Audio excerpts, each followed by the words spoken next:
Bom dia! Bom dia! Aê, bom dia! Eu já ia fazer uma piadinha escrota da sua colocação lá no grupo. Porque nem precisa a gente fazer muito esforço, é só ligar a televisão que a gente já vê o segundo reinado, o império e tudo. É uma puta zona. Fala de poder moderador em 2020. Nem me fala desse governo. Olha só, vocês estão vendo? Olha lá, vou até pôr musiquinha hoje. Enquanto começa a aula, olha que legal. Hoje tem traieira. Vamos acordar, vamos acordar.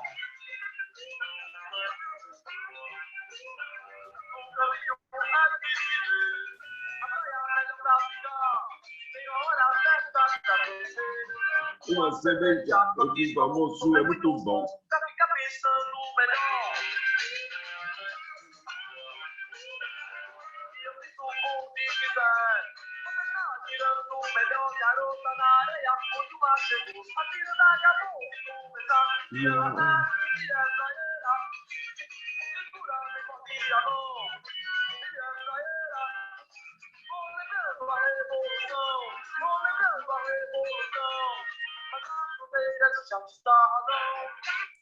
Turminha. Há fronteiras no Jardim da Razão. Professor? Bom dia, David. Vamos lá. Bom dia. Professor, você já enviou o arquivo? David. Justo. Não, então. Eu não enviei por quê? Porque primeiro que eu tava com vergonha daquele arquivo lá. Né? Falei para você que eu tava com muita vergonha e eu olhei aqui, meu, não tem nada, tem 3 linhas escrito dele. Aí, o que eu vou fazer? Hoje a gente vai fazer aquela aula que vocês pediram, que é para escrever direto no Word. Tranquilo? Então eu vou fazer daquele jeito. Vou pegar aquele arquivo antigo e aí a gente passa por ele e hoje começa a aula a partir disso. Perfeito? Ah, tá bom, beleza. Uhum. Ó, professor, ó. Professor aqui, tá aqui, ó. Caderninho aberto, certo? Vocês abram o caderninho de vocês, aí a gente vai lá, ó lá. Ó lá, Tindum, chegou gente. Eu só não compartilho a tela ainda, porque eu tenho que ficar apertando o botãozinho aqui. Meu, ainda é segunda apostila? Não, Ou a gente ia acabar a segunda? A gente já tá na terceira, se eu não me engano, viu? Entrando na terceira. Deixa eu abrir agora. A terceira apostila, cadê? Deixa eu ver. Apostila 3, História do Brasil, vamos abrir. Não, não é essa aí, tá. O Rubão mandou e cadê?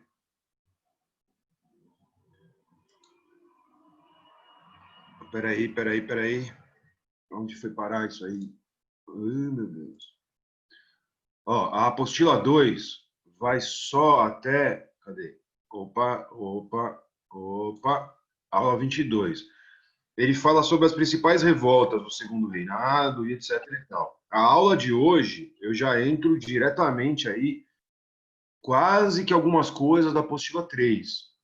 Mas eu vou além, tá? Agora é uma hora que é o seguinte, o professor, vai mostrar um pouco para vocês, é o fim da 2, é a última aula da 2, se vocês quiserem ver aí as coisas da 2, mas algumas coisas da 3 também. A sequência da aula 2 e 3, como está dividida ali, lei de terras, algumas revoltas que eram desde o período regencial e etc., eu vou seguir agora para a apostila já quase que entrando na 3. A primeira aula da 3 mostra outra coisa. Eu só não faço aquela divisão. Eu vou preferir fazer uma divisão minha, que é a divisão econômica, política, religiosa. Fazer uma estruturação agora do Segundo Reinado, colocar algumas questões políticas, falar bastante da escravidão.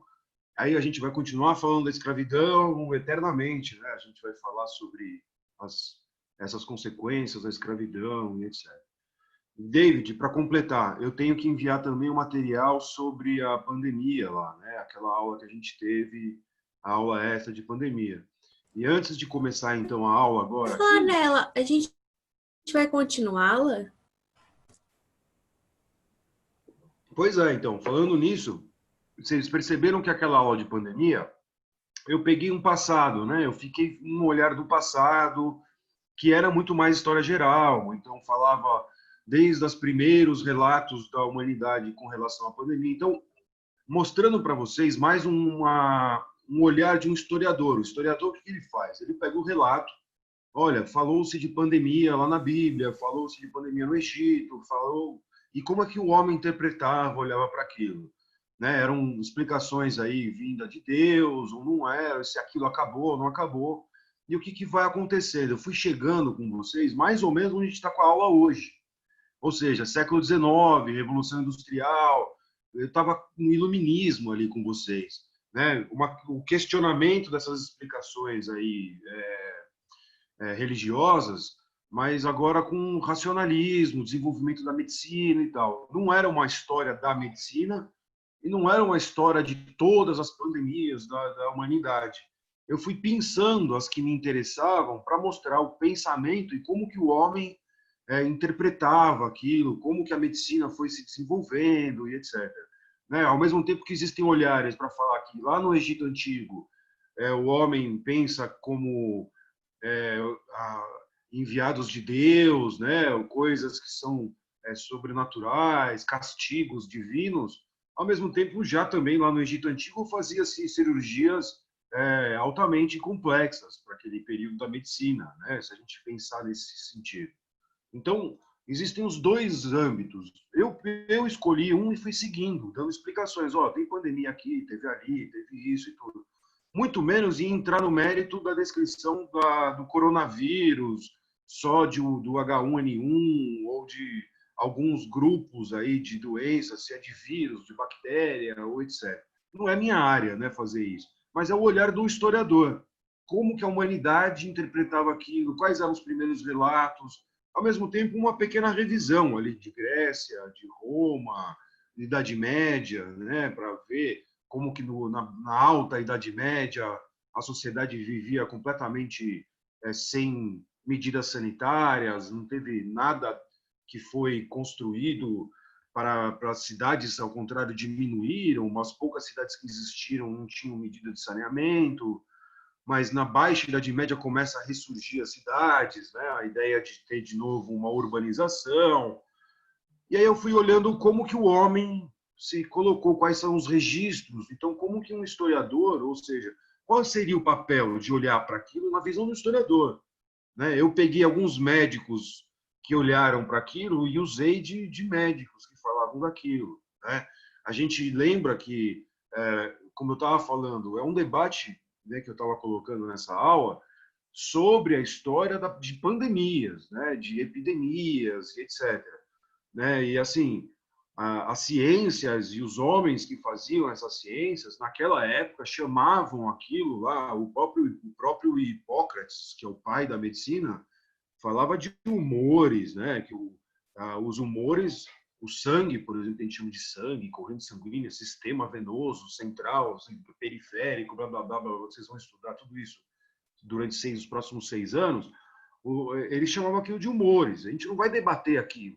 Né? O debate não está acerca de falar sobre a medida científica daquele período, mas, como historiador, como aquele olhar se encaixava naquele período. E agora, como a gente vai seguindo as aulas no século XIX, já estamos aí fazendo um pulo aí para o Segundo Reinado, eu vou falar, óbvio, da escravidão.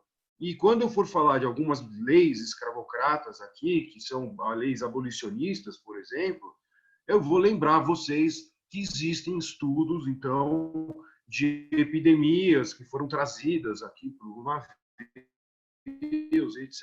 E tal. A gente vai continuar isso. Quando chegar na República, a gente vai estudar a revolta da vacina, vai ver Primeira Guerra Mundial, e aí eu vou falar da gripe espanhola, etc. Então não vai acabar, né? Ou seja, eu não vou mais dar uma aula de pandemia, epidemia, a não ser que seja necessário, a gente falar só disso. Mas eu vou encaixar isso nas nossas aulas, né? Para vocês, eu acho que é um assunto que os vestibulares podem pensar aí de fazer, mas falar de vestibular, eu não sei. Eu estou pensando em juntar sabadão aí para tirar dúvida com o Rubão no plantão, que nem eu sei o que vai acontecer. Agora, aliás, a gente não tem nem ministro mais, né? Agora, então O que eu sei é o seguinte, vai ter vestibular, as vagas estão lá, né? O mundo vai se ajustar e é bom se preparar. Eu acho que esse é o caminho. Fora isso, qual é a data, qual é tudo isso, pouco importa, né? Estar preparado para tudo isso é o melhor. Combinado? Tudo bem? Foi, acho que a Bia, né? Bia que pediu. Bruno, Eu. Isso. eu não sei se você viu, eu vi no El País, mas quem compartilhou primeiro é o pessoal do Senado, no Arquivo S. Tem 2 estudos, um, inclusive, que é do final do século XIX, e eles falam do negacionismo de alguns deputados, essa coisa que não era nada, bem essa realidade que a gente está acontecendo. São 2 estudos sobre pandemias no Brasil. Eu não vi. É legal isso? Vale a pena? Eu posso pôr no grupo, para o pessoal ver se tem interesse. Manda. Eu vi vocês conversando algumas coisas, né? Às vezes eu vejo o pessoal aí lançando, às vezes até piadas e tal, é interessante. Mas precisa sim, né? Ter um momento lá de difundir acho que pesquisas, estudos e tal, né? Mas também não pode divergir muito, né? Você já tem um foco aí, que é o vestibular. Então, eu fico meio dividido, assim, ainda mais que tem um monte de professores. Uma vez eu vi vocês conversando até tarde, eu vi que falaram de mim uma coisa, outra hora. Eu lembro que alguém me pediu. Agora, quem foi? Eu estava tentando abrir agora o WhatsApp aqui, que era uma definição sobre a questão da terra, de sistema de parceria, de colonato e tal. Aí eu estou abrindo aqui o WhatsApp aqui, eu tenho que ficar olhando, e a aula é hoje. Se vocês lembrarem quem que foi, ó, eu estou aqui rodando o WhatsApp para tentar lembrar, eu vou lembrar, né? Eu vou mandar um recado, né? Então, às vezes alguém me manda um pedido, seria legal a gente ter um lugar para debater, né? Uma hora, assim, é legal fazer piadas, é interessante, né? A gente tem que também saber sobreviver, assim, piada no sentido ter um bom humor, né? Assim, ter um momento propositivo. Mas eu acho que assim a gente também tem que saber que tem estudos sérios, né? Tem uma galera que fala de certinho, direito aí do que está acontecendo na realidade. E é bom a gente também. Espera aí, professor. Então, igual o David me pediu esse arquivo, eu falo, não, espera aí, David, eu vou te mandar um arquivo completo, né? Como professor, eu tenho obrigação de fazer uma coisa dessa. Eu tenho que pesquisar, enviar documentos para vocês sei lá, mais definidos. E eu acho que é o nosso papel, né? Contra tudo isso. Por último, antes de começar a aula, bom dia a todos. Eu estou participando de um movimento e eu quero convidar todos vocês desse movimento. Eu quero que todos participem. É um movimento que muitos professores do Brasil inteiro estão se juntando. Está todo mundo participando, que é o seguinte: vai participar da aula, liga a câmera e liga o microfone aqui, certo? Mostra a sua carinha, fala comigo, se mostra para o seu amigo aí do lado, né? É a hora de dar uma olhadinha para o lado, dar uma piscadinha, né? Aquela coisa, né? Oi, bom dia, mostra o pijama, né? Dá bom dia, mostra o caderno para o colega, liga a câmera, sai da cama, né? Sai do banheiro antes de ligar a câmera também, vamos nessa. Bom, eu já pedi, eu vou pedir todas as aulas, eu estou tentando de todos os jeitos, mas não vai. Falando nisso, olha lá, isso, coça o olho, limpa a ramela, vamos nessa, muito bom dia, muito obrigado. Vou fazer esse movimento aí no Brasil inteiro, viu? É o momento de vocês me verem, de eu ver vocês também, né? Que vocês se verem um pouquinho aí, galera, né? Vocês ficam só nesse mundo virtual, de se ver um pouquinho. Mostra a cara aí, rapaziada. Cadê? Aê, vamos nessa. Achei o botão. O Word. Aê, Word. Olha aí. Acharam aqui? Vocês estão me vendo? Estão vendo o Word Sim. aqui? Aê, olha lá, David, o que você pediu. Segundo reinado brasileiro. Então vamos nessa. Segundo reinado brasileiro. Golpe da maioridade. Ou seja, começa em 1840 o nosso amigo chamado Segundo Reinado Brazuqueiro.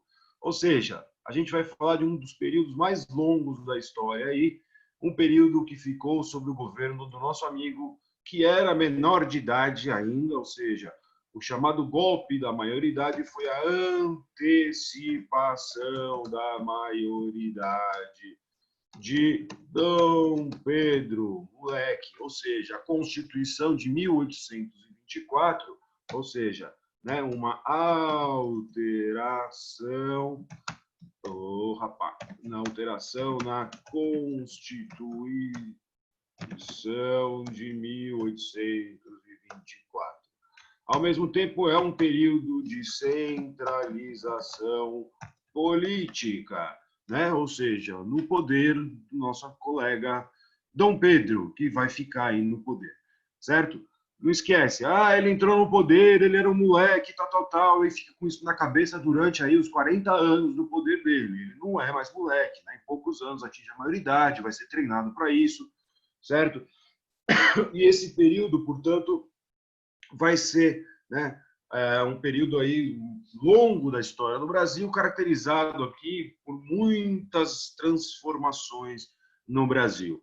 Primeiro, a gente falava, então, anteriormente, a gente falava do Brasil colonial. Aí a gente falou da independência do Brasil e o projeto de mostrar um Estado centralizado, único, né, não ter uma fragmentação política no período inicial, lá do primeiro reinado, no reinado de Dom Pedro I, certo? Eu vou pôr aqui Dom Pedro II, mas aqui logo em seguida ele já é coroado, aí um ano depois, mas eu já vou chamar ele de Dom Pedro II, por isso que se chama Segundo Reinado. Né? Estamos falando do século XIX, meados do século XIX.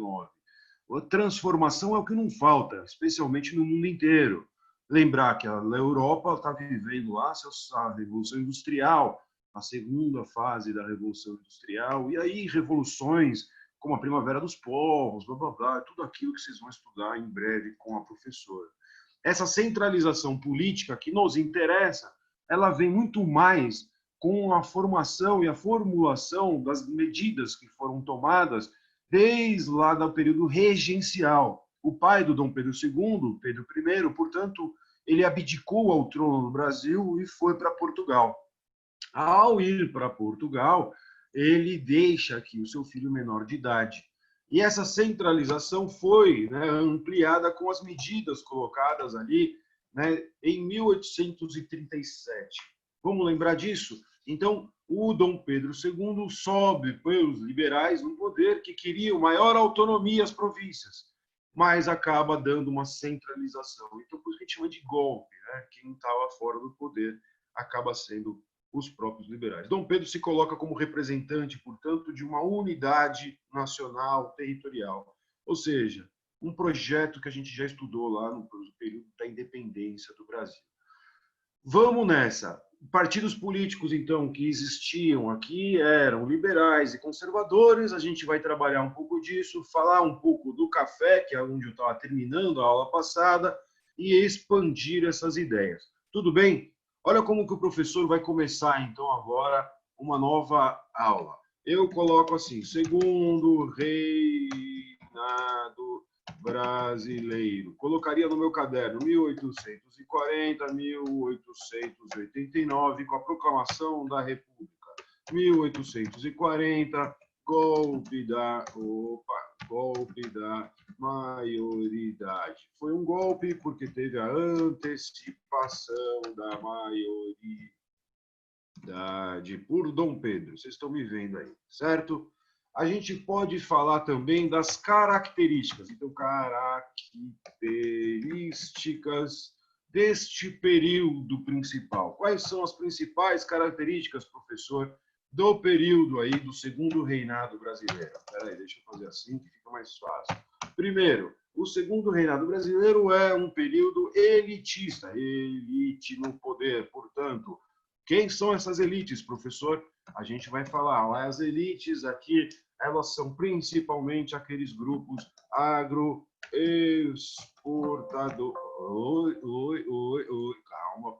Exportadores, certo? Elites agroexportadoras. Do que, principalmente, aquela do período agro, tem alguma coisa errada. Agro-export, exportadora. Oh, meu Deus. Agro. Opa!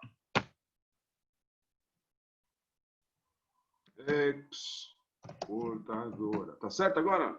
Travou aqui. Foi? Escreveu. Pronto. Principalmente aquela herdada do período colonial, que era pautada no açúcar, certo? Ou seja, já vamos delimitar aí uma elite que foi formada desde o período colonial, na época lá do Nordeste brasileiro. Chegou alguém aí, vamos lá, bem-vindo. E a gente pode falar durante agora, desde a partir do século XIX, que a gente está falando da elite cafeeira. Tudo bem? Principalmente. Existem outros produtos? Existem, mas a gente vai falar dessa elite aí, principalmente, que é a elite agroexportadora. Proprietários, portanto, de terra, escravocratas. Então, latifundiários, né? Proprietários de terras, escravocratas. Ou seja, esses caras lutaram todo esse tempo pela manutenção, ou vamos lá, manutenção da ordem.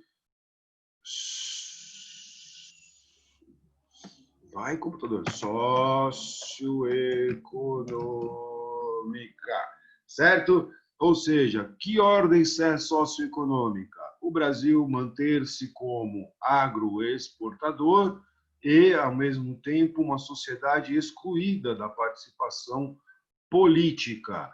Tudo bem até aqui, turminha? Certo? Então, o professor vai começar a anotar assim, desse jeito. Ajuda aí, vocês gostaram da aula quando foi assim? Olha, Pode ser assim professor, novamente? eu prefiro assim. É que eu não vejo se vocês estão olhando, não estão olhando, então eu não sei se vocês estão nem notando isso daí, certo? Outra característica, portanto, nesse período é a centralização. Opa, vamos voltar. Oi, meu. Vamos, computador. Isso, centralização política.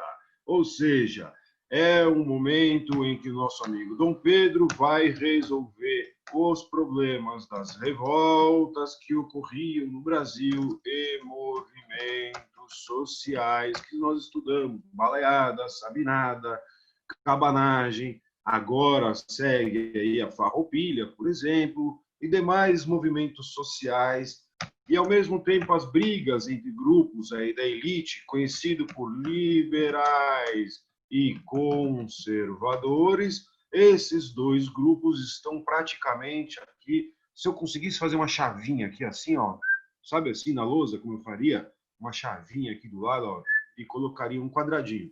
Vamos ver se o professor consegue. Ó, forma. Olá, professor. Eu vou fazer dessa vez, mas não dá para fazer toda hora, turminha. Seria isso aqui, ó. Isso, ó. Eu faria uma chavinha aqui assim, ó, bem bonitinha, ó. Certo? E aí, agora, o problema é que não dá Prof, tenta deixar copiado. Aí vai ficar mais fácil. Dá Ctrl+C, Ctrl+V depois. Tá. Mas eu tenho que fazer um quadrado agora aqui. Não, agora você tem que inserir acho que é um Então, mas bloco de texto. só que para mim não chega aqui, ó. Eu não consigo ver o que tem no Word aqui em cima, ó, porque tem um negócio do zoom aqui. Essa aqui é a Professor, coisa. tá vendo ali, ó, tá escrito caixa de texto. Ah, agora aqui. Eu acho que é isso. Isso. Olha lá, aí colocaria aqui. Perfeito. Então eu colocaria. Olha lá, olha a palavrinha. Apaziguados. Olha só. Então, ou seja, movimentos sociais e as brigas entre os dois grandes grupos lá que a gente viu no período regencial está praticamente apaziguado aí, certo? Pacificados, a gente pode usar. Apaziguados, pacificados. Brincar. Aê, bonitinho. Pronto. Porém, neste período do nosso amigo Segundo Reinado, tudo bem até aqui, turmíssima? Opa, chegou alguma coisa aqui. Alguém falou alguma coisa? Não, é que o microfone de alguém tava ligado, eu só avisei. Opa, chegou alguém, ó. Tá. Peraí que eu tenho que voltar. Achei, me achei. Desculpa. Transformações. Tudo bem assim, gente? Ajuda aí a aula assim, desse jeito? Vamos nessa? Pode ser? Tá tudo bem? Vão falando comigo aí. Pode deixar o microfone ligado, não tem problema não. Eu tenho que ligar aqui o chat, gente, para ver o que vocês escrevem, porque não tá aparecendo para mim aqui. Ah, Alguém professor, escreveu? não, eu tava conversando com o André um negócio. É que, tipo, ele tava Tá. com o Não é microfone comigo. ligado e eu só avisei ele, só. Tá bom. Se for comigo, vocês falam comigo, beleza? Vocês me chamam, pegam Beleza. dúvidas.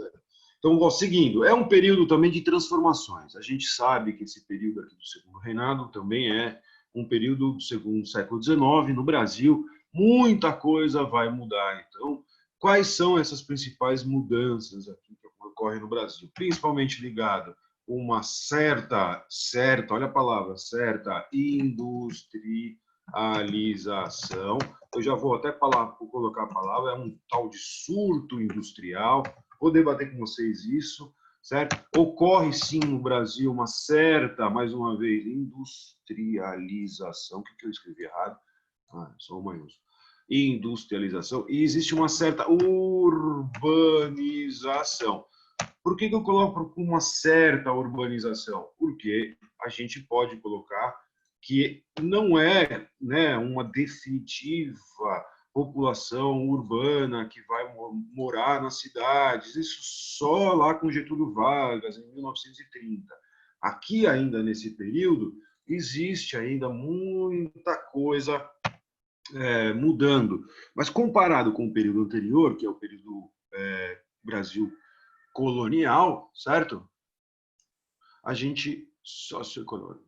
A gente tem muito mais gente indo para cidades, desenvolvimento das cidades e etc. A gente também tem nesse período muita transformação, como por exemplo a exploração do cacau, por exemplo, da borracha, certo? A gente está falando de segunda revolução industrial. Então a gente tem aí como um produto que vai ajudar bastante na produção aí, né, para fazer do látex, extração do látex para fazer borracha, etc. Certo? A gente tem a introdução aqui no Brasil de uma mão de obra, que a gente tem o desenvolvimento, uma ampliação cada vez maior da mão de obra assalariada. Ou seja, a gente está falando não apenas, né, vai abolir a escravidão e tal, mas a gente tem uma ampliação de mão de obra assalariada. E essa mão de obra assalariada aqui no Brasil, principalmente com a vinda de imigrantes, e no caso aqui, europeus, tudo bem? Imigrantes europeus que vão aí participar dessa grande mudança do Brasil. Até aqui, a gente está falando das principais características, então, do nosso amigo chamado Segundo Reinado do Brasil. Para falar do Segundo Reinado, então, a gente precisa falar do café, certo? O que a gente pode falar do café nesse período aqui? O café, portanto, vai ser a principal economia do Brasil do Segundo Reinado. O café vai ser, principalmente, aí, o que vai passar e ultrapassar todo o nosso amigo que era a produção anteriormente. Ele era, desde o século XIX, uma bebida lá de luxo, lá na Europa, certo? Então, a gente tem lá século XVIII, século XVII, já o pessoal na Europa tomava um cafezinho. As notícias que a gente tem do café era como uma bebida nobre, uma bebida de luxo, então. Né? Se eu fosse querer lembrar, é uma coisa que não vem da Europa, né? A gente chama de café arábico, café índico, etc. e tal. Mas século XVIII, a gente tem notícias assim de que rainhas sentavam para tomar lá os seus chás, tomar seus cafezinhos e ficar meio alegrinhas e tal, e etc. Então tem notícias disso do café. Mas não era uma produção, nossa, produzia-se café para todo mundo ficar ligadão. Faz muito mais sentido agora no século XIX, da Europa que está vivendo o quê?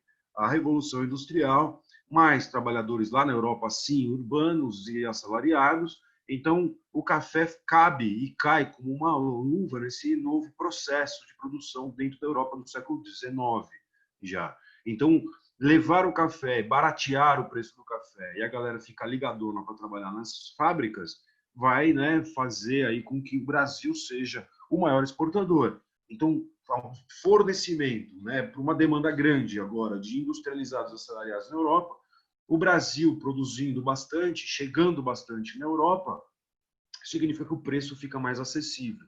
2, a gente tem uma decadência da produção de café pelos franceses aí que existiam em algumas regiões. E aqui no Brasil, o café começa, os primeiros relatos que a gente tem do café é lá no norte, nordeste do Brasil, tá? Mas a gente vai falar agora das principais transformações que o café trouxe, principalmente para a região, então, região sudeste do Brasil. Ou seja, como é que eu vou escrever isso agora aqui? Certo? Que vai passar a ser um novo polo econômico. Ou seja, o café começa lá, ele chega pelo nosso amigo Rio de Janeiro, e do Rio de Janeiro ele passa ali para toda a Baixada Fluminense, oh meu Deus, Baixada Fluminense, e entra pela zona da mata, zona da mata, certo? Ou seja, em direção a lá que a gente chama hoje de Minas Gerais. Do Rio de Janeiro também, ele vem aqui na direção de São Paulo, ou seja, através do nosso amigo Vale do Paraíba, ele chega em São Paulo. Em São Paulo, a gente vai ter uma expansão para o interior de São Paulo, aquilo que a gente chama de Oeste Paulista, certo? Ou seja, a produção principalmente do Oeste Paulista vai ter uma mudança muito drástica. Se vocês quiserem fazer ali no caderno de vocês a lápis, vocês conseguem fazer um asteriscozinho aqui assim. Colocaria aqui assim, nessa hora aqui, olha, dá para pôr para baixo, que beleza. Olha só, colocaria ali como se fosse isso aqui, ó, uma referência, ó, uma nota de rodapé, ó, Oeste Paulista. Em 1850, com a lei que proíbe o tráfico, a gente tem uma maior expansão e produção. Olha que legal. Ou seja, já em 1850, a gente pode afirmar que o Oeste Paulista já é um dos maiores produtores. Então, caramba, é nóis. Aqui, maior produção e expansão. Tudo bem? Então, o café também vai ser o responsável pela formação aí do que a gente chama de uma nova elite, os famosos barões do café, certo? Aristocratas, certo?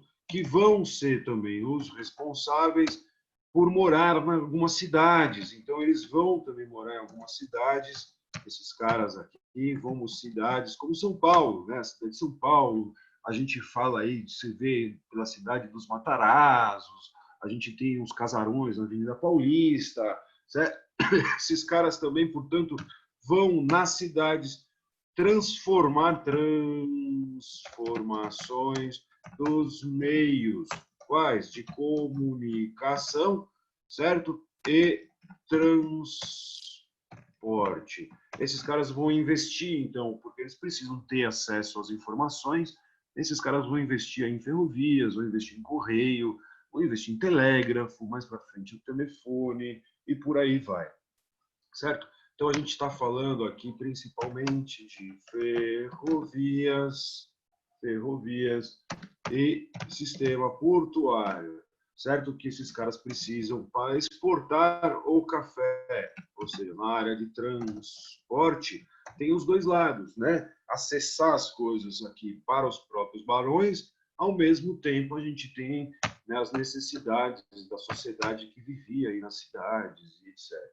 A gente tem também comunicação, ou seja, telégrafo, certo? Vou chamar de correios aqui, mas posso pôr correio? Aqui não chamava correio naquela época.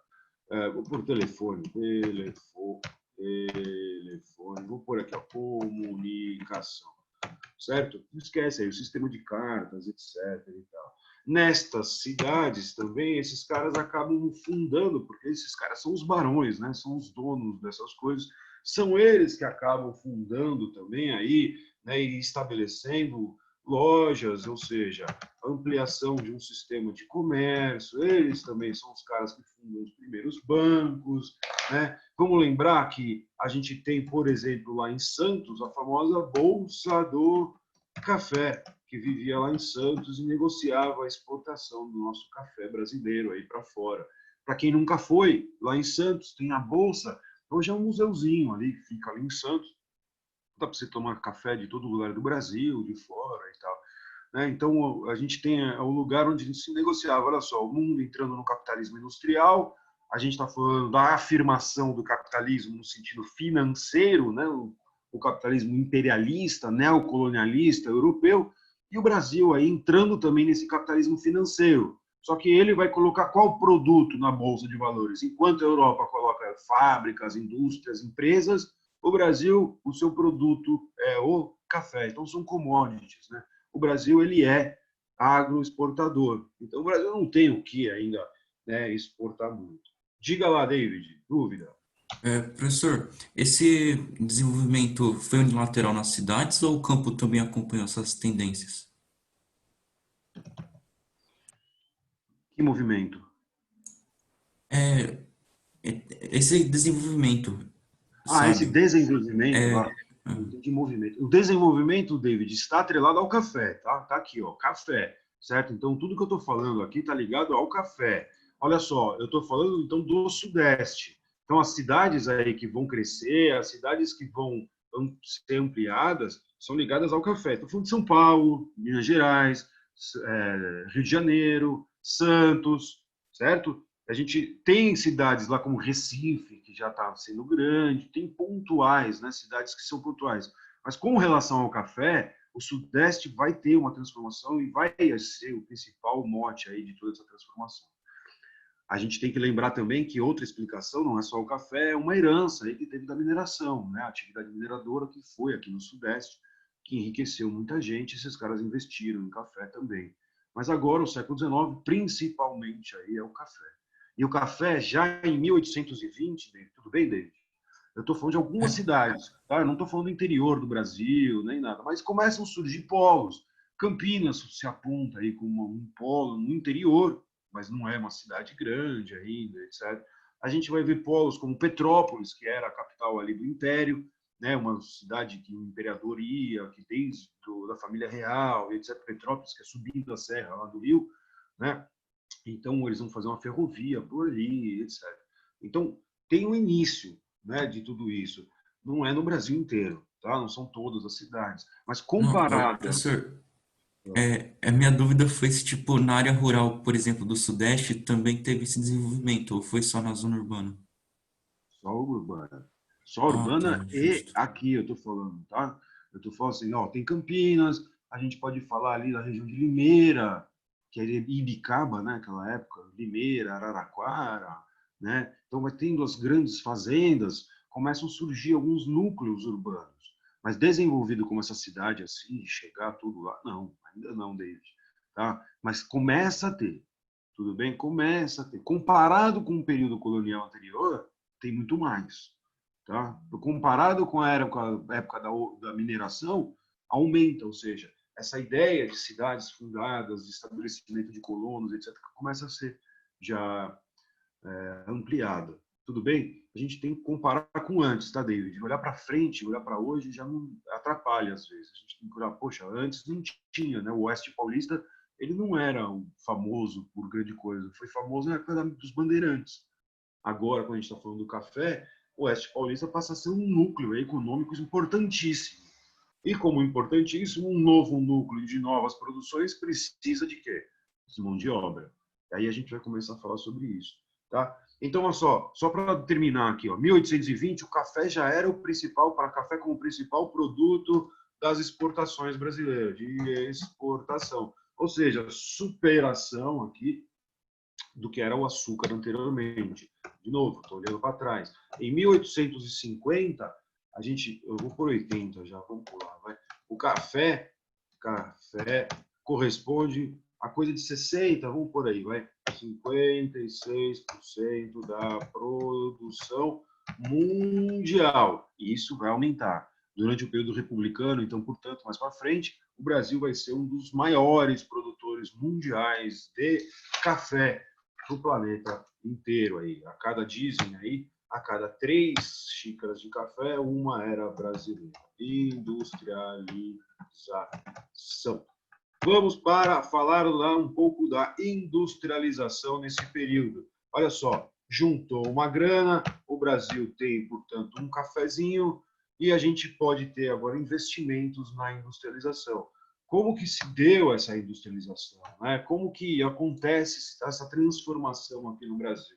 Vamos pegar exemplos? Então, 1842, opa, não precisa ficar assim, 1842, o Brasil, no reinado de Dom Pedro II, olha só, já em 1842, ocorrem algumas revoltas no Brasil, liberais, movimentações. Início, então, do segundo reinado, o segundo ano, Dom Pedro olha para trás e fala, putz, meu pai deixou aqui uma herança, que eram os tratados de 1810. E ele não renova esses tratados, não renova os tratados, o que a gente chama de tratados de 1810. O que eram esses tratados de 1810? Vamos lembrar? Os tratados que favoreciam os produtos ingleses. Lembra que Dom João veio para o Brasil e para isso abriu os portos e dava também valores aí baixos para a importação de produtos industrializados ingleses. Tudo bem? Valores abaixo do que era a produção, ou seja, o Brasil passava a ser um grande comprador dos produtos ingleses. Venha, mouse, venha aqui. Vamos lá, vamos mais para baixo aqui para fácil. Isso. Ou seja, o Dom Pedro II não renova. Então, isso aí fortalece a ideia de uma certa... Opa, vamos fortalecer a produção nacional. Não vamos comprar tudo da Inglaterra. Vamos taxar esses produtos ingleses. Né? Vamos começar agora a fazer uma competição um pouco, estava desleal, o produto estava muito baixo, né, para vir da Inglaterra. E esse sentido dá, né, essa característica do Dom Pedro de querer investir aqui dentro, fica muito mais claro quando ele estabelece a famosa tarifa Alves Branco. O que foi essa tarifa Alves Branco? Produtos que tivessem qualquer similar no Brasil, produtos que fossem produzidos no Brasil e fossem importados, portanto, teria uma tarifação aí de 60%, ou seja, para importação de similares, certo? De produtos similares. Tudo bem, gente, quando eu anoto assim? E os outros produtos que, se não tivessem similares, seriam de 30% a taxação, ou seja, a taxação de produtos não similares. Ou seja, a gente está falando das taxas, certos, de importação e exportação. Importação, exportação. Estamos falando, portanto, da nossa famosa balança comercial. Né? O Dom Pedro, portanto, vai querer aqui favorecer a indústria e a produção interna, favorecer esses produtores aqui no Brasil. Aí a gente vê que tudo isso deu certo, professor? Deu tudo certo? Não deu. 1860, pressões da Inglaterra, o Brasil percebe que ele é completamente dependente aí da Inglaterra, do mercado internacional, para fazer os ingleses, então o Brasil vai ter que negociar e essa negociação aí leva, portanto, uma nova negociação e essas taxas de 60% acabam sendo mudadas. Então, aí vão mudar a redução dessas taxas em 1860, né? Para não parecer que ficou eternamente tudo isso. Esse é um período, nosso amigo famoso, amigo aqui, chamado Irineu Evangelista de Souza. Tudo bem? Mais famoso, conhecido como Barão de Mauá, Visconde de Mauá, certo? Vamos lembrar quem foi Irineu Evangelista de Souza, quem era o famoso Barão de Mauá? Esse cara aí chegou a ser um dos caras mais ricos do período do Império do Brasil. Dizem aí em notas que o cara tinha mais dinheiro que o próprio Império Brasileiro. Né? O cara Se a gente fosse somar o PIB aí, o PIB dele já era maior do que o próprio Império do Brasil. Esse cara começou, né? Como ele veio do Sul, né? Ele começa com no Rio, ele vai para o Rio de Janeiro e começa com trabalhar com navios, né? Produção ele tem um porto lá, um negócio desse aí ligado à produção de navios, etc. E tal. E ele ganha muito dinheiro, né, nesse período. E ele vai se transformar em um dos maiores empresários do Brasil nesse período. E vai investir aí em construção de ferrovias, ele vai construir muita coisa, transformar muita coisa no Brasil. Ele vai ser um caso de sucesso para esse período e vai ser importantíssimo nas negociações do próprio Dom Pedro. Eu estou vendo aí que me falaram que está numa novela passando esse período do Brasil, aí parece, em que o Dom Pedro vai parar para ir para a guerra, né? A gente tem esse período da guerra do Paraguai, lá em 1864, e o Brasil precisa de grana, né? E quem vai negociar a guerra do Paraguai aí, ele vai pedir para o Irineu, lá para o Barão de Mauá, negociar, e vai ser um dos grandes influenciadores aí do Brasil. Olha lá, já tinha influencer naquela época, né? Nosso amigo aqui, Barão de Mauá. Ele vai ter um grande sucesso, né? Mas depois a gente vai ter essa redução em expressões inglesas e o Brasil vai ter uma concorrência inglesa e ele vai começar a ter falência aí nessa concorrência, né? Vai começar a ter prejuízo e umas falências e acaba morrendo aí da falência. Então anotem, né? Dependência internacional.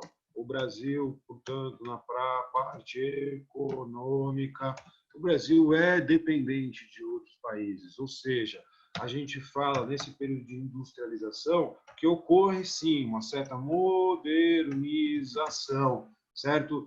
Tecnológica, ou seja, a gente vai chamar isso de surtos industriais.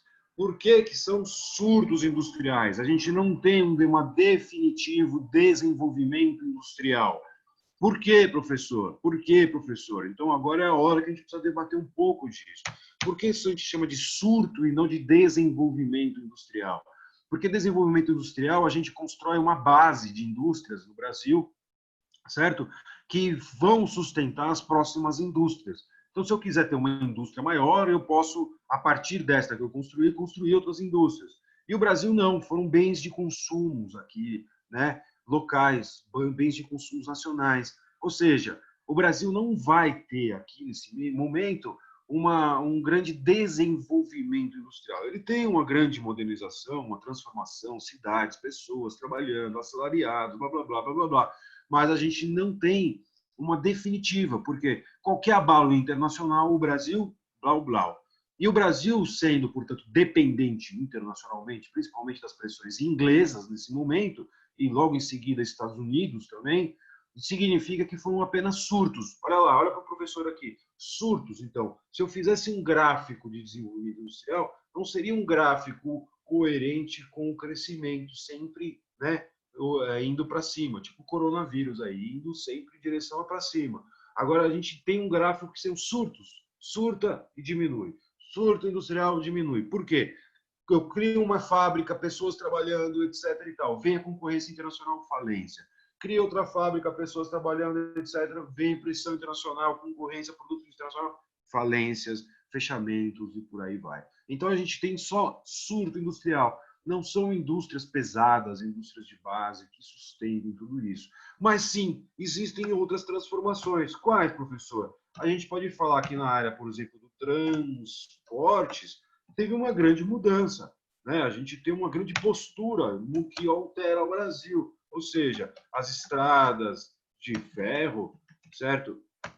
E portos, a gente tem uma grande mudança nisso daqui, ou seja, alteram os transportes e comunicação. A gente tem aqui algumas histórias importantes. A primeira estrada de ferro, como eu falei para vocês, data de 1854. Vocês querem esses dados? Precisa disso? 1854, a primeira estrada de ferro do Brasil. Tem um R mais. Ferro do Brasil, que ligava o Rio de Janeiro até Petrópolis. certo? Olha só, por que eu vou pôr esse dado aí? Né? Esse dado porque Rio de Janeiro, Porto, Petrópolis, o núcleo ali, capital ali dos barões, né? Do Império, etc. Não é uma coisa, vamos integrar o Brasil, vamos fazer tudo isso. É uma região que vai desenvolver a ferrovia para exportação. A gente vai ter aqui no Sudeste, então, essa estrada de ferro em 1854, já em 55, 1855, começam, 1850, 1855, 1855, a gente tem aqui a construção de uma estrada de ferro que liga Recife ao Rio São Francisco, A gente também tem nesse período a que liga o Rio de Janeiro a São Paulo, que é a famosa estrada de ferro Dom Pedro II, que a gente conhece como a famosa Central do Brasil, certo? A gente tem já em 1867, a gente tem a famosa estrada de ferro Santos Jundiaí. Para quem gosta, quer conhecer um pouco mais de história, tem o Museu do Transportes, que fica ali perto da Luz. A gente tem também o Museu da Imigração, que dá para andar de trem, né, lá no Museu da Imigração, que fica aqui próximo à Zona Leste. A gente tem lá também, quem tem imigrantes, parentes, lá tem tudo, né? Você pode pesquisar se eles chegaram por lá, por qual navio eles chegaram, onde se estabeleceram, etc. e tal. Passeios dessas locomotivas.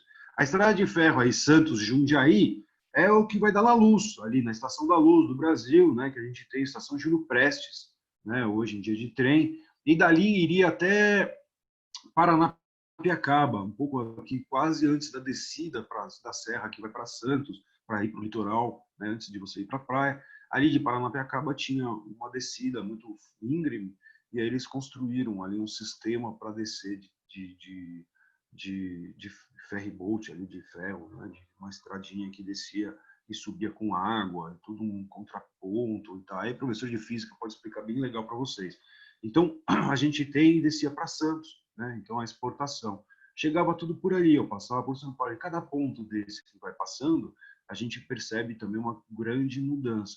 Para quem nunca foi, Paranapiacaba é uma cidadezinha, hoje está um pouco mais abandonada aí, mas é sempre um polo cultural, né? Ali de visitação e etc. Paranapiacaba é um lugarzinho gostoso, fica na serra, foi como a estrada de ferro foi de grande parte de mão de obra inglesa, né? Ali foi um núcleo de colonização inglesa. Então, muitos ingleses que vieram foram para lá. O clima se assemelhava um pouco à Inglaterra, as casas são construídas muito parecidas com o da Inglaterra, tem ali um centrinho bem gostoso, tem alguns festivais culturais lá. Paranapiacaba, né, é um lugar gostoso de se visitar e etc. Tudo bem até aqui, David? Dúvida? Professor, uma coisa não faz sentido na minha cabeça. Já que teve influência dos ingleses na construção dessas estradas, mas, tipo, tá no mesmo contexto da taxação, sabe? Então, por que que os ingleses ajudaram, por exemplo, o Brasil a desenvolver estradas de ferro, sendo que estavam submetidos a taxações, sabe? Não faz sentido na Então, minha cabeça isso. quem faz o investimento são os grandes proprietários brasileiros aqui, Barão de Mauá e outros que têm a grana aqui, que são os grandes magnatas aqui do Brasil desse período. Eles vão trazer a mão de obra de lá, porque a gente está falando nesse momento, o Brasil é o maior exportador, por exemplo, de café, né?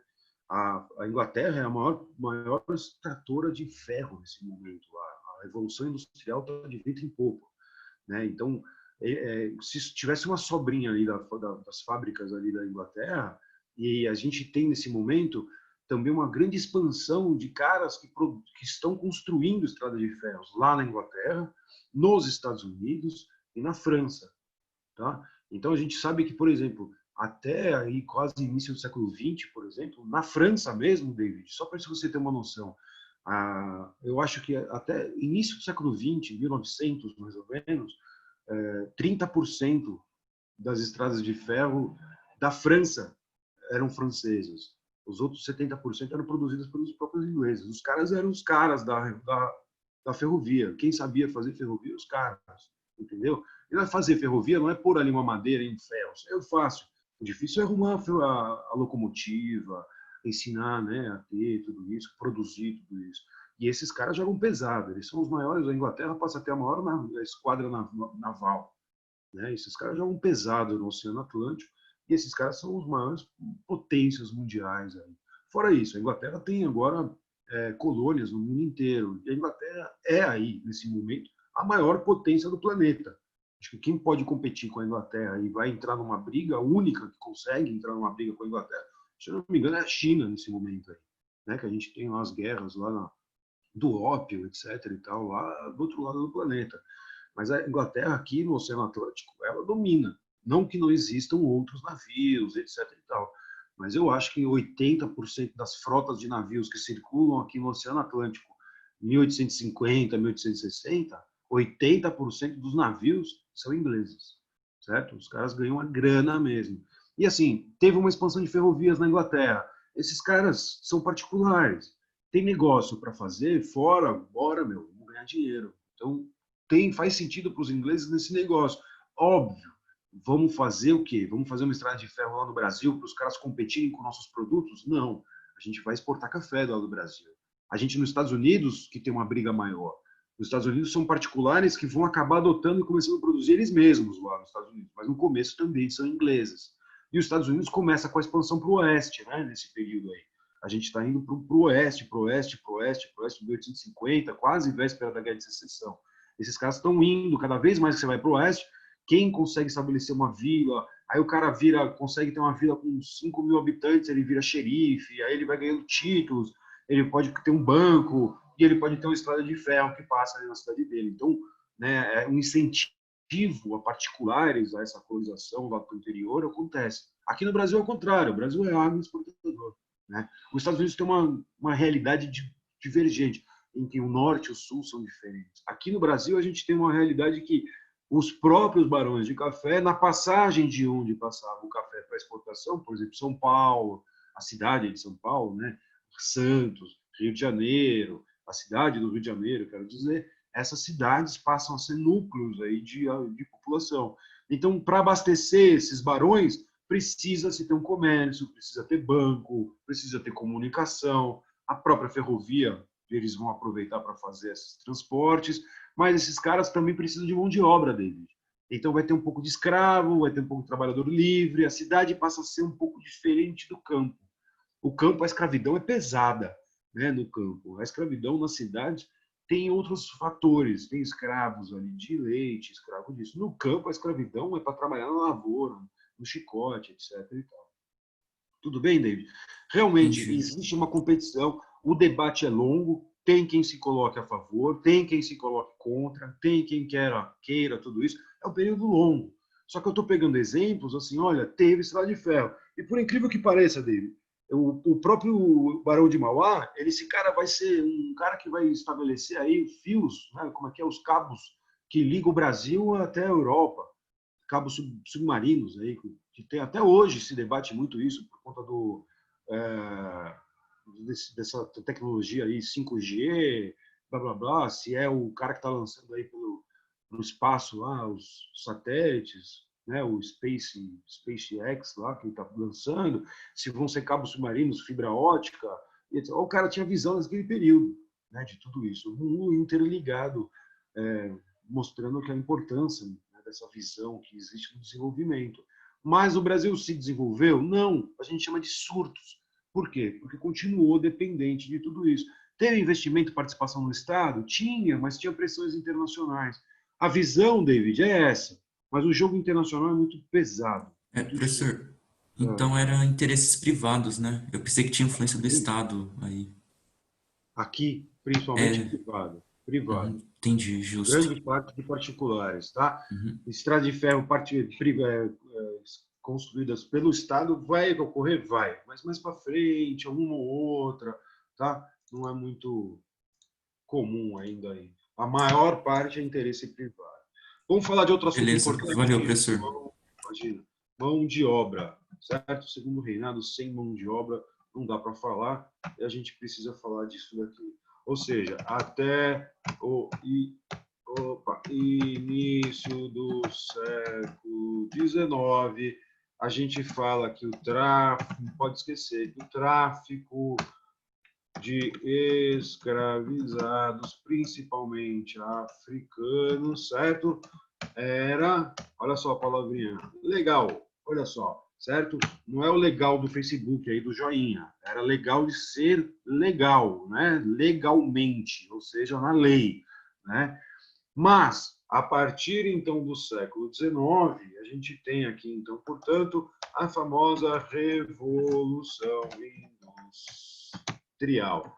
Século XIX, então, portanto, a gente tem muita mudança, ou seja, o desenvolvimento capitalista, a afirmação de uma nova fase do capitalismo, como eu falei, financeiro. A gente fala que as grandes potências europeias, então aqui a Revolução Industrial, principalmente vinda da onde? Europa, tudo bem? Certo? A gente coloca o Brasil como nisso? A gente vai perceber que os europeus estão atrás do quê? Da ampliação de mercados. Quais? Consumidores dos seus produtos industrializados e fornecedores de matéria-prima, portanto, certo? A gente fala, portanto, que esses caras vão passar a perceber se eu quero ampliar o mercado consumidor, e a gente percebe que ocorre agora uma mudança na visão da escravidão. Ou seja, a própria escravidão passa a ser vista, portanto, agora, nesse momento, como um obstáculo, um impedimento, atrapalha o desenvolvimento de mercados, a ampliação de mercados. Professor, o mundo inteiro era assim? Óbvio que não. O traficante de escravo queria ganhar dinheiro traficando escravos, certo? Escravizados. Eu prefiro usar a palavra escravizados, certo? Então, quem conseguia, quem faria isso, né, gente?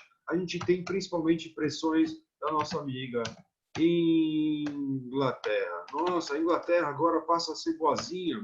Não, né, gente? Ou seja, existem explicações na Inglaterra que são de viés de características culturais, um tal de humanismo, né? A gente é a favor da liberdade, etc. Existem características políticas também, certo? Existem grupos que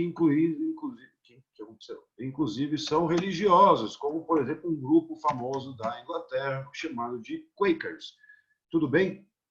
Esses Quakers aí, eles eram a favor de uma certa unidade de gênero, ou seja, também pregavam uma não violência. Esses caras, portanto, queriam, né, e lutaram muito por lugares que abolissem a escravidão. Percebam que existe uma pressão, principalmente da Inglaterra. Turminha, século XIX, então, a partir de meados do século XIX, a Inglaterra vai pressionar o mundo para abolir o tráfico de escravos, certo? O Brasil tinha feito acordos com a Inglaterra desde a chegada do João e prometia que iria acabar com a escravidão, né? Só que acabou? Não acabou, né? E a Inglaterra vai pressionar cada vez mais. Tanto que a Inglaterra é uma potência mundial que em 1845, lança a famosa lei Bill-Aubertin. Vamos lá, gente, agora é importante essa parte aqui. Famosa lei Bill-Aubertin. O que definia a famosa lei Bill-Aubertin? Ela proibia o tráfico de escravizados, certo? Proibição de tráfico de escravizados. Ou seja, certo? A gente tem a proibição de tráfico de escravizados pela própria Inglaterra e ela poderia, inclusive, capturar navios, entrar dentro de navios, libertar os escravizados humanos, de algum lugar de origem deles, e a sua tripulação seria julgada pela corte inglesa dentro do parlamento e etc e tal, por aí vai. Então, olha só, a Inglaterra não manda uma lei para os ingleses, eles mandam uma lei internacional. Olha só, eu, Inglaterra, vou invadir qualquer navio daqui para frente para ver se suspeita de que tenham escravos, né, escravizados africanos dentro no Oceano Atlântico, certo? Então, proibição do tráfico de escravos, do tráfico, vamos por aqui, do tráfico atlântico de escravizados, certo? Poderia capturar, portanto, navios, né, e prender e julgar, aí por aí vai, tudo isso. A gente percebe, e o Brasil, professor, nisso, né? Como é que fica o nosso país? E o Brasil imperial aí, Brasil Império. O Brasil tinha se comprometido desde 1830, o nosso amigo Dom Pedro, nosso amigo Dom João, tinha falado que até 1830, então, portanto, seria extinto, 1830 seria extinta a escravidão no Brasil. Aconteceu? Não, certo? Promessas. Olha lá, o Brasil vive de promessas. As famosas leis para inglês ver. Por que leis para inglês ver? Os caras precisavam do apoio da Inglaterra. Então, João precisava vir para o Brasil. O Dom Pedro precisava ter segurança para voltar para Portugal. E eles assumem, né, posturas das quais eles não vão conseguir cumprir por conta das divergências internas com os aristocratas, escravocratas, como eu falei para vocês no começo da aula. Eles querem a manutenção da ordem brasileira, que era escravocrata, agroexportadora, e etc, etc. Então, o Brasil começa a ter uma nova visão. Meados do século XIX, a gente tem uma postura diferente, certo? Pressões internacionais, principalmente da Inglaterra, e o Brasil sendo dependente da Inglaterra, o Brasil vai ser quase que obrigado aí a levar, né, e sair, né, também com a Inglaterra. Durma, faz uma pausa agora aí, não sei se estão anotando, e olha para o professor um pouquinho aqui. Presta atenção nisso que eu vou falar. Até então, até agora, o tráfico de escravos ele foi muito lucrativo, muito. Como o café foi, como o açúcar foi, como o ouro foi, diamantes foi, traficar escravo era um negócio, certo? Eu vou falar agora de uma prática econômica. Eu sei que, né, como ser humano, etc. e tal, é uma aberração. Não vou nem entrar nesse mérito aí, né, como valores. Eu vou falar como prática mesmo agora, política, tá? Como o jogo político ele era legal, estabelecido pelos estados, portanto, certo? Então existia um tráfico de escravos. Agora, no século XIX, parece que a Inglaterra e todos os outros estados, subsequentemente, posteriormente à Inglaterra, vão querer apagar esse passado escravocrata. Portanto, o que eu posso falar?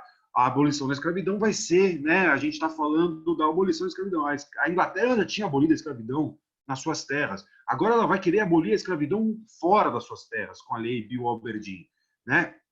E quando a gente está falando disso, a Inglaterra olha para o seu passado escravocrata e tenta apagar o seu passado escravocrata, desatrelar o Estado à Inglaterra, porque ainda vive-se uma monarquia, etc. e tal. O Estado ainda tem aquela visão, aquela memória de ser representada pela monarquia.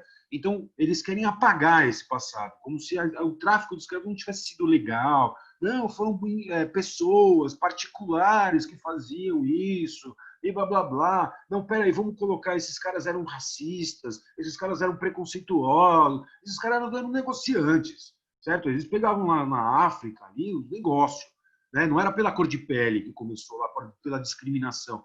Pensa, olha, anota comigo aqui uma definição.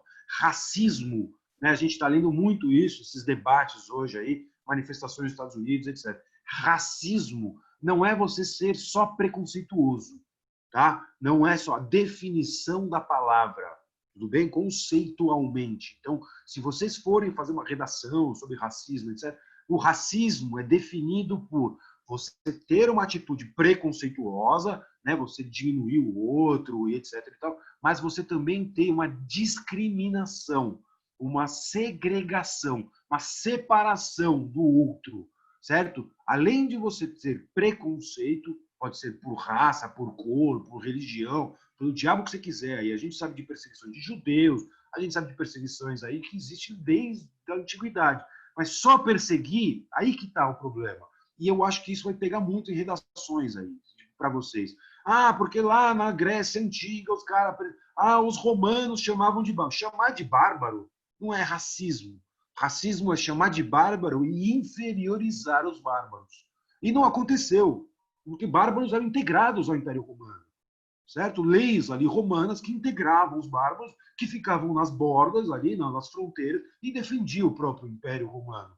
Então, peraí, né? Calma lá, né? Não é uma palavra só que fala, eu vou chamar aquilo de formiga. Meu Deus, você é racista contra as formigas, contra os mosquitos, etc. Então, assim, existem absurdos por aí que, historicamente, não é por aí que vão as coisas. Só que esses preconceitos e essa prática, isso aí, foi incentivada agora.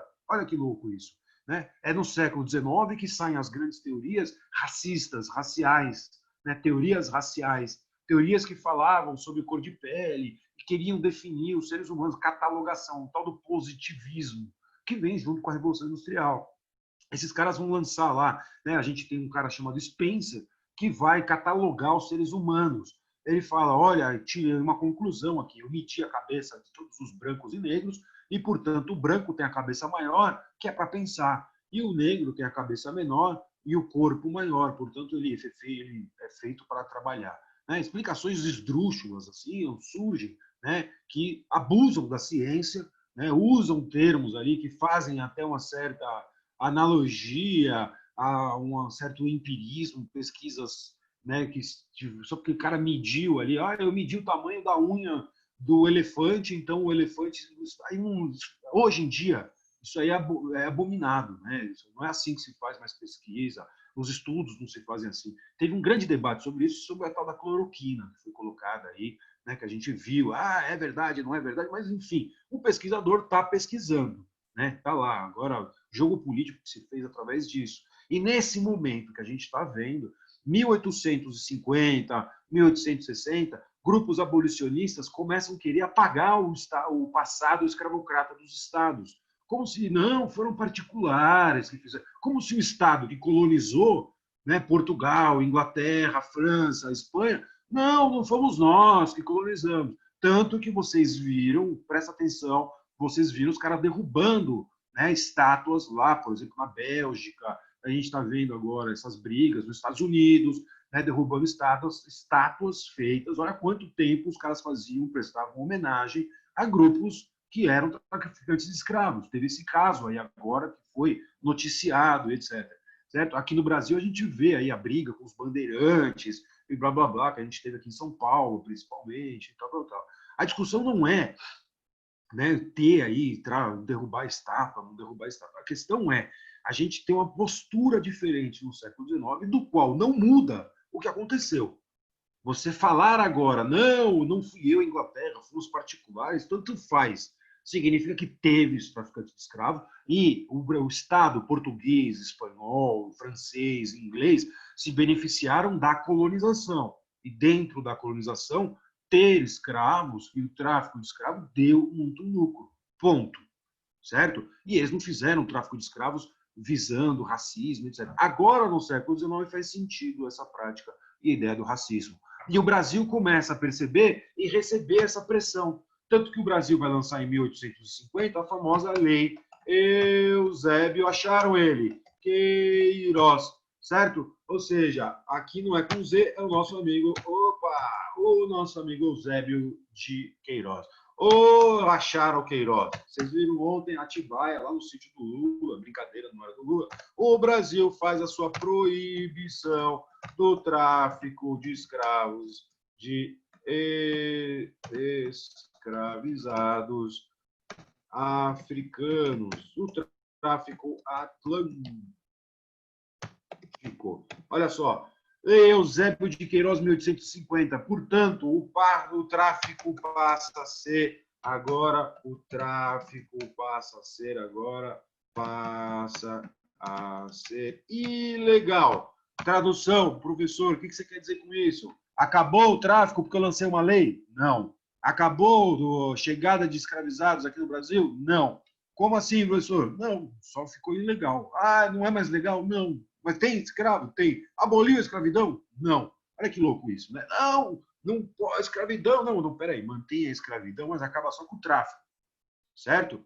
Né? Ou seja, Não pode ser, né? Então, o tráfico passa a ser ilegal e a gente tem um enorme crescimento agora do tráfico interno do Brasil, entre as regiões. Se a gente está falando da expansão do café, precisa-se de mão de obra aqui no sudeste do Brasil. Vem muita mão de obra escravizada, principalmente da onde? Do nordeste do Brasil. Para quem gosta de estudar essas questões culturais, né, muitos historiadores apontam que nesse momento, então, escravizados que chegam do norte e nordeste do Brasil, ou de outras regiões, não são os mesmos escravizados que vêm agora para o Brasil, certo? Que vêm lá da África, não é a mesma região. Então a gente está falando de outros povos, outra etnia, outra cultura.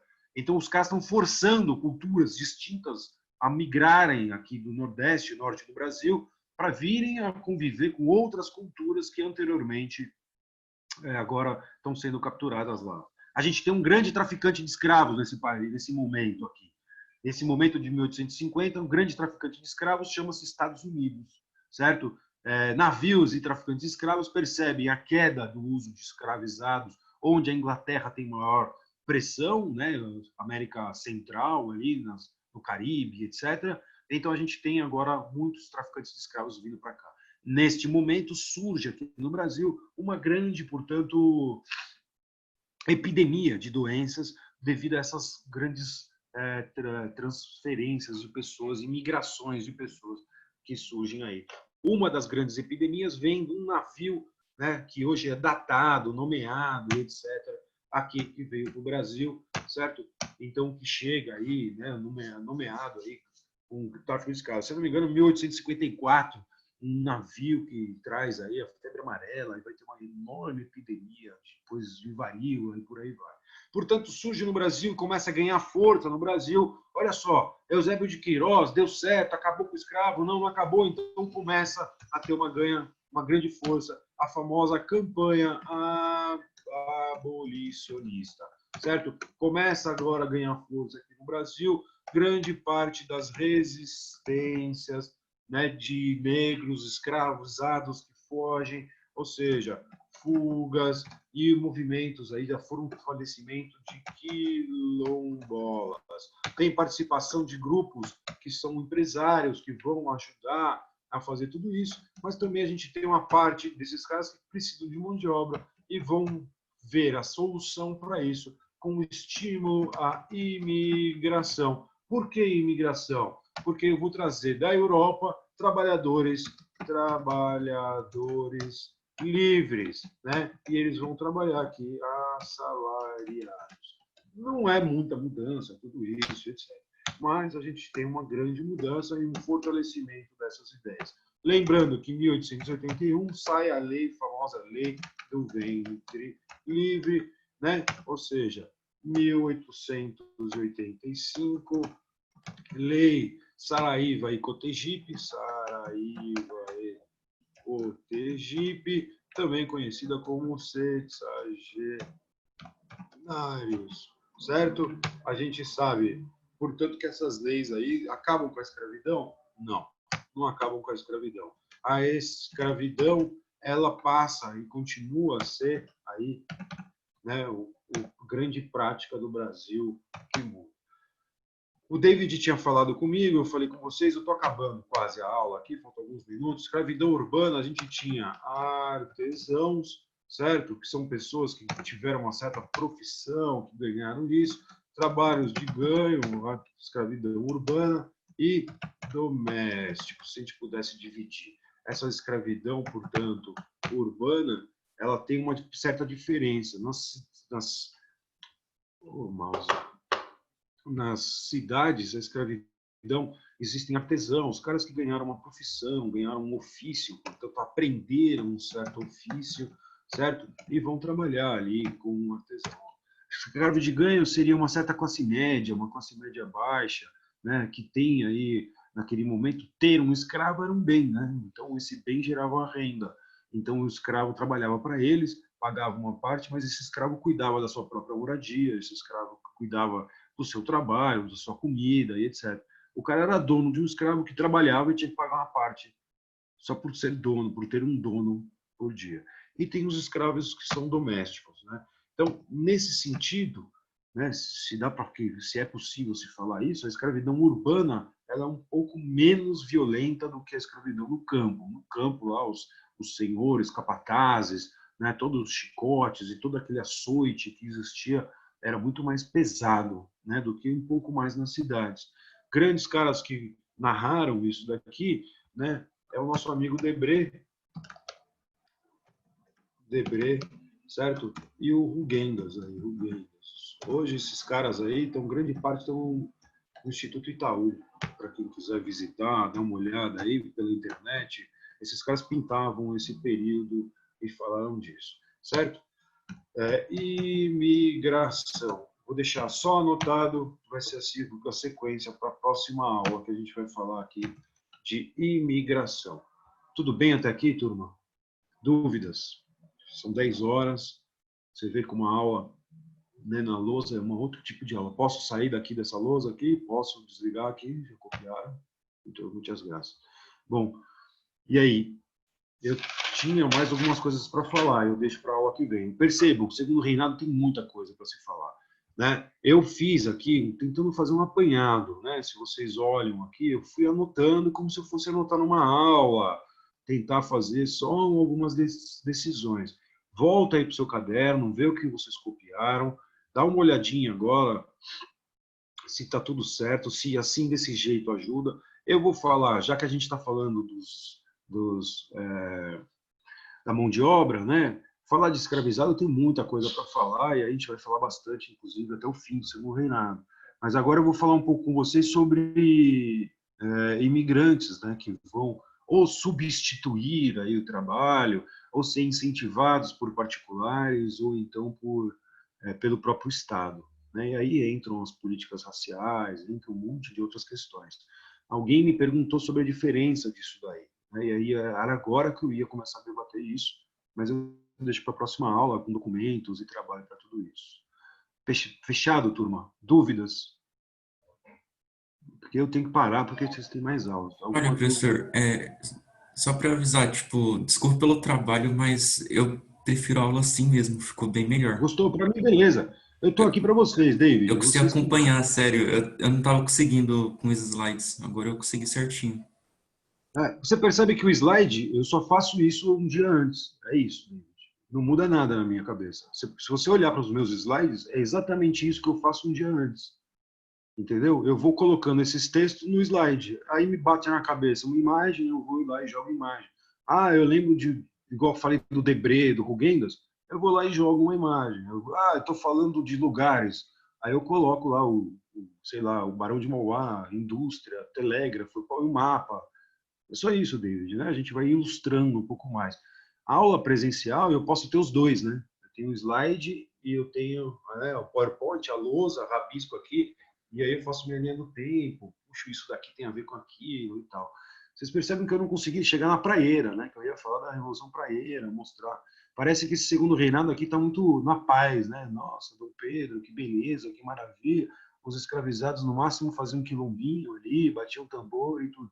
E a próxima aula vocês vão ver que não é nada disso. E na outra aula a gente derruba o Dom Pedro. Então, ou seja, não foi nada disso mesmo. A gente vai perceber que tem muita revolução, levantes, organizações sociais para o Brasil. Né? O Brasil nunca parou, né? Nunca foi. Beleza, turma? Eu tenho que sair, que senão o professor me mancada com outro professor. Sim, Pro, Beleza, obrigada professor. pela aula. Imagina. Eu Tenha vou um bom mandar final de esse aí. semana. Professor, não esquece o arquivo. Vou mandar agora para o Rubão, tá? Vou salvar aqui, mandar para ele. E aí a gente vai... Posso continuar nesse mesmo arquivo, David? Nossa, professor, eu agradeceria. Então aí eu vou continuando nesse. Eu vou ver se eu Beleza. monto, deixo aqui preparado. Na verdade, eu deixei preparado mapas, etc. e tal. E aí eu jogo para vocês no arquivo e vai. Tá? Eu vou só conversar com o Rubão se pode ser em Word. Se ele vai transformar em PDF, como é que ele passa para vocês. Mas eu vou passar em Word para ele. Beleza? Beleza. Valeu, professor. Muito obrigado, hein? Bom Eu final de acho... semana. Professor. Bom fim de semana. Só a última coisa. Eu acho que ter caderno e escrever ajuda muito aqui, ó. Certo? Memorizar, não só recordar, memorizar e lembrar, mas ajuda muito no processo. Poxa, porque depois você vai ler o que você escreveu, você fala, nossa, olha, por isso que eu escrevi isso, isso aqui liga com aquilo, que faz sentido com aquilo ali, com isso e tudo. Então é importante ter o caderninho e escrever. Tá bom, turma? Então, professor, tipo, antes com os slides eu terminava, tipo, pela metade ou pulava muitas coisas, aí ficava sem conexão, eu tava muito perdido, sério. Agora, tipo, você Melhor comprar assim? certinho. Nossa, melhorou muito. Sim, bem melhor, Pro. Acho que para anotação é bem melhor. Que bom, gente. Eu tô aqui por Verdade, vocês, melhor. né? Falei desde o primeiro dia de aula, lá no cursinho, e aqui também. Falei, gente, vamos se adaptando, vocês vão me falando. E eu tenho que ir tentando todo tipo, né? A gente vai, uma hora, a gente vai. A ideia é sempre melhorar, né? Eu prefiro do outro jeito, porque assim, aí eu vou jogando informação e aí eu vou ilustrando, vou ampliando e tudo isso. Mas eu acho que tem que ir um pouco devagar também. E agora, cada vez mais, né? Tem muita informação, muita. Turminha, muito obrigado por tudo. Boas aulas. Detona nos estudos. Daqui a pouco vem as férias. Detona essas últimas semanas aí. Se arrebenta para descansar as férias inteiras. Tá bom? Beleza, valeu, professor. Muito obrigado, hein? Eu que agradeço. Valeu, professor. Obrigado. Falou, abração para vocês e beijo para todos.